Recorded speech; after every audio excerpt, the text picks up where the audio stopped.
combien ils sont cachés, combien est cachée la sainteté de la lumière des grands tzadikim qui ont un niveau extraordinaire, comme Rabbeinu. La halama, comment le tzadik il est caché du monde. Regarde ce que c'est, regarde tous ces 7 mendiants-là. Regarde le niveau qu'il a, le tzaddik, dans tous ces domaines-là. Il dit, arrête-toi, Amod, arrête-toi un moment. Essaye maintenant un petit peu de réfléchir uniquement ce qu'il a dit maintenant, que le mendiant qui n'a pas de main, sans parler des autres, du bossu, de celui qui est aveugle, de tous les aspects du tzaddik qu'il y a dans le conte. Mais regarde uniquement ce qu'on a dit maintenant. Arrête-toi et regarde, essaye d'imaginer qui c'est cet homme-là. Essaye d'imaginer quelqu'un, regarde la force qu'il a dans tous les domaines. Regarde qui c'est. Regarde comment il est caché du monde. Si maintenant cette personne-là, elle était connue dans ses capacités qu'il a ici, ce qu'il est capable de faire, s'il était connu comme quelqu'un qui a des capacités des capacités, que c'est un guérisseur ou quelqu'un qui est un conseiller matrimonial ou un conseiller en affaires. Imaginez-vous que maintenant on puisse présenter au monde et que les gens ils voient, ils prennent conscience de qui c'est Rabbi Nachman, de qu'est-ce qu'il est capable de faire,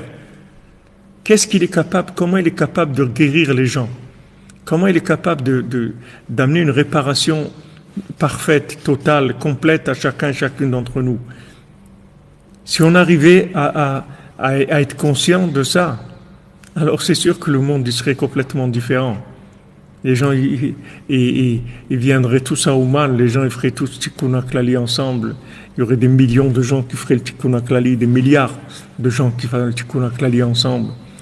Parce que ce tzaddik, c'est un chidouche, c'est un pélé, c'est pas quelqu'un, c'est pas un réparateur, même un bon réparateur. C'est un chidouche, c'est un pélé. Regardez toutes ses capacités, regardez dans tout ce qu'on a vu ici. Il sait reproduire des sons, il sait voir d'un endroit à l'autre, regardez tous les dons qu'il a, c'est-à-dire toutes ces capacités qu'il a. Et d'un autre côté, regardez comment il est caché du monde. Il dit, tu vas voir de tout ça, arrête-toi et réfléchis une minute, et tu vas voir combien il est caché du monde, ce tzaddik-là. Tu vas voir comment il est caché du monde. Comment il y a tellement peu de gens qui le connaissent, il n'y a personne qui le connaît. Même Rabbi Nathan dit, qu'est-ce qu'il connaît de Rabbeinu? Un petit peu, Rabbi Nathan.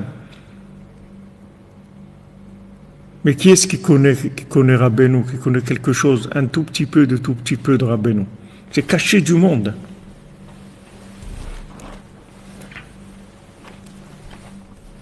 C'est caché du monde.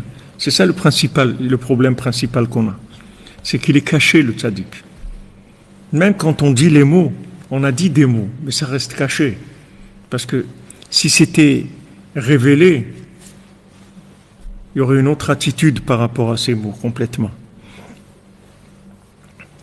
Il y a le niveau, déjà au départ, de Yosef HaTzadik, que quand il raconte les rêves qui sont Sipurei Maasiot, comme il dit Rav Nachman, que ses frères, ils se mettent en colère contre lui, etc., parce que c'est un révolutionnaire. Il y a un côté comme ça, de conservateur, que des gens, ils supportent pas ce chidouche de Rabbeinu. Bon, ça c'est un problème. Il y a des gens qui le supportent pas et qui veulent pas accepter cette force de réparation qu'il a et cette grandeur qu'il a, en disant qu'un seul mot de Sipurei Maasiot, il y a toute la réparation du monde, il y a toute la Torah, il y a tout dans un mot de Sipurei Maasiot. Donc des gens ils peuvent pas accepter ça. Ils peuvent pas. Ils veulent rester dans là où ils sont, c'est des conservateurs. Ok, ça c'est des gens qui sont contre. Mais même les gens qui sont pas contre, qui ne sont pas contre. Vous voyez, Yaakov, il a entendu ça de Yosef. Il a entendu le Sipurim Asiot de Yosef. Il a entendu qu'il racontait ses rêves qui sont des Sipurim Asiot. Qu'est-ce qu'il a fait, Yaakov? Shamar et Tadavar, il a pris la chose, il a gardé. Il a mis de côté, il a dit, ok, c'est mon fils, je sais qu'il est bien, et sûrement il doit avoir quelque chose dans ce qu'il dit de bien. Shamar et Tadavar, ça veut dire, il met de côté. Mais il n'y a personne qui est venu, qui a dit à Yosef, allez, on y va. Qui est-ce qui lui a dit ça? C'est Paro. Le seul qui a soutenu vraiment Yosef, c'est Paro. Le seul qui a vu ce qu'il dit ici. Qui est-ce qui a révélé Yosef? C'est Paro qui a révélé Yosef. Même Yaakov ne savait pas qui c'était Yosef. Paro, il a révélé Yosef. Dans cet endroit-là, dans ces niveaux-là, qui sont les niveaux les plus bas du monde. Paro, l'Égypte, le pays le plus corrompu, le pays le plus obscur, le plus à l'envers du monde.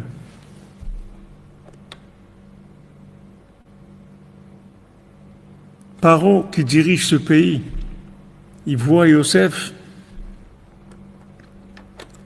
il dit, ça n'existe pas un sage comme toi dans le monde. Ça n'existe pas. Parce que c'est des gens qui connaissaient ils connaissaient la sorcellerie, ils connaissaient toutes les chokhmot et les mathématiques et la physique et tout ce qu'ils pouvaient avoir en Égypte. Ils avaient un niveau intellectuel très élevé et ils connaissaient énormément de choses. Et Paro, quand il a vu Yosef, il a dit, mais toi Yosef, tu es le patron du monde, toi.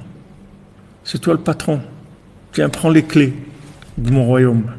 C'est toi le patron. Il reconnaît. Tout de suite, il le reconnaît. Parce que c'est des gens qui sont dans les tractations du pouvoir. Ils savent exactement ce que ça veut dire. Quand lui, il passe des années et des années à rêver et qu'il n'y a personne qui arrive à lui expliquer, et que Yosef, il vient, il lui explique son rêve, il lui dit voilà ce que c'est ton rêve, et qu'il sent un soulagement, et qu'il voit que c'est ça la vérité.